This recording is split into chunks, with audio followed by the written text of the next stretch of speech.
Today was Google's hardware event where they announced all the brand new tech for the holidays, including phones, a new tablet, a Chromecast, and a home hub. We knew this because everything was leaked. Literally everything except the prices we know. So let's get into it.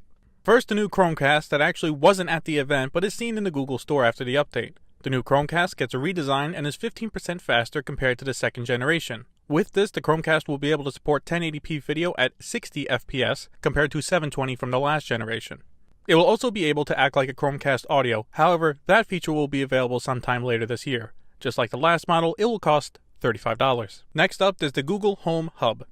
Now this one wasn't leaked per se. At CES earlier this year, Google announced this as a platform, with third parties building their own, along with Google having their own version, and in fact, Lenovo did release their own version over the summer. So Google's Home Hub has a 7-inch screen, and with Google Assistant you can look up photos, directions from Google Maps, videos from YouTube, and check your schedule with Google Calendar. For music, Home Hub obviously supports YouTube Music, but also supports Spotify and a few others. The Home Hub also works with smart devices that you can see in home view. Intended to be used by multiple people, like a family, the Home Hub uses Google's voice match to figure out who is speaking to it and get the right info.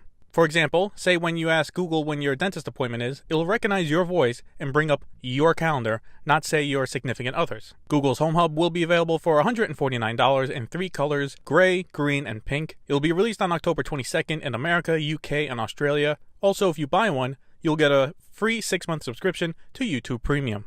Google is back to tablets with the Pixel Slate, a tablet that runs Chrome OS. Hardware-wise, you're looking at a tablet with a 12.3-inch screen with a resolution of 2000 by 3000, with front-facing speakers, a fingerprint sensor, 2 USB-C ports, and an 8-megapixel camera on both the front and the back. Now, if you noticed one thing missing there, you are right. There is no headphone jack on the tablet. Now, while Chrome OS looks like it's fine to use just as a tablet, especially since it now supports Android apps, to get the best use out of it, much like the iPad Pro and the Surface, is to buy the keyboard accessory. Just like those devices, Google also has a keyboard and stylus accessory for the Pixel Slate, with it costing $199 for the case and $99 for the stylus. What about the cost of the Pixel Slate? Well, there are many different options starting at $599. There's no release date yet, but Google did mention it will come out before the end of the year. Lastly, the main event, the Pixel 3 and the Pixel 3 XL. And yes, that notch is still there. For hardware, the body of the phones are now glass, with screen sizes being 5.5 inches for the Pixel 3 and 6.3 inches on the Pixel 3 XL.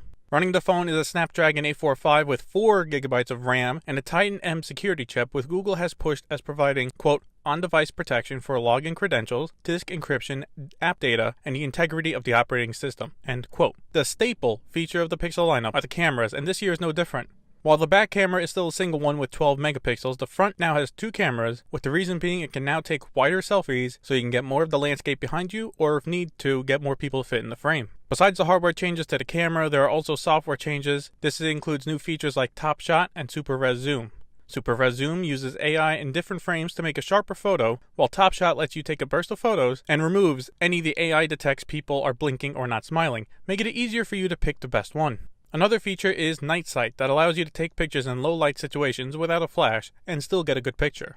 An example they showed, if it's accurate, shows it miles ahead of the iPhone XS. Since the Pixel casing is now made of glass, it now supports wireless charging, and Google will also be selling a special Pixel stand that when used with the Pixel 3, the phone will display special information from Google Assistant. For example, if you wake up, the Pixel on the Pixel stand will show you the time and the weather. It will cost $79. For the phone themselves, there is a bit of a markup compared to last year. The Pixel 3 will start at $799 and the 3 XL starting at $899, both with 64 GB of storage. If you are in the United States, Verizon is again the exclusive carrier, so if you don't have them, you need to get it unlocked. The 3 colors are black, white, and the official color of the third one is not pink, even though it kind of looks pink. Pre-orders start today, with both phones coming out October 18th. Thank you for watching. What did you think of the Google event? Are you getting anything they showed off? Let me know in the comments below.